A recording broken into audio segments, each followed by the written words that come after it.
Hello everyone, আসসালামু আলাইকুম। জানো বন্ধুরা, আজকে আমরা কোথায় যাব?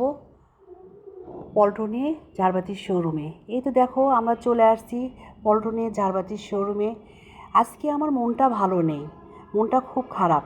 আর আমার মনটা খারাপ থাকলে আমি কিছু কেনাকাটা করি, শপিংয়ে যাই, ঘর সাজানোর অনেক কিছু কিনে নিয়ে আসি। তাই আমরা চলে গেলাম, আমি আর মিথুন, ঝাড়বাতির দোকানে। হ্যাঁ বন্ধুরা, তোমরা আবার ভেবে বসো না যে তোমার ভাইয়ার সাথে আমার ঝগড়া হয়েছে এর জন্য মনটা খারাপ। না, এর জন্য মনটা খারাপ না, কারণ মিথুনের স্কুল ছুটি, এই ছুটির অকেশনে কোথাও যেতে পারছি না, এই জন্য আমার মনটা খুব খারাপ। হ্যাঁ বন্ধুরা, আমার মতো এরকম মন খারাপ থাকলে তোমরা এরকম শপিং করবা, দেখবা খুব ভালো লাগবে।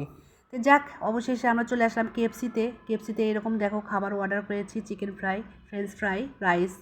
মিথুন আর আমি খেয়ে নিলাম, কারণ রাতে যেয়ে রান্না করতে ইচ্ছা করবে না, আর ওর বাবার জন্য কিছু নিয়ে যাব। তো এই তো আমরা মা ছেলে খেয়ে নিলাম। শেষ, আমরা কেএফসি থেকে বাসায় উদ্দেশ্যে রওনা হইলাম। তো এই বন্ধুরা, আমার এই রকম ঘোরাফেরা কেমন লেগেছে তোমাদের কাছে, আর এই রকম ঝাড়বাতি কেমন লেগেছে তোমরা আমাদের কমেন্টস করে জানাও। আজ এ পর্যন্তই, আল্লাহ হাফেজ।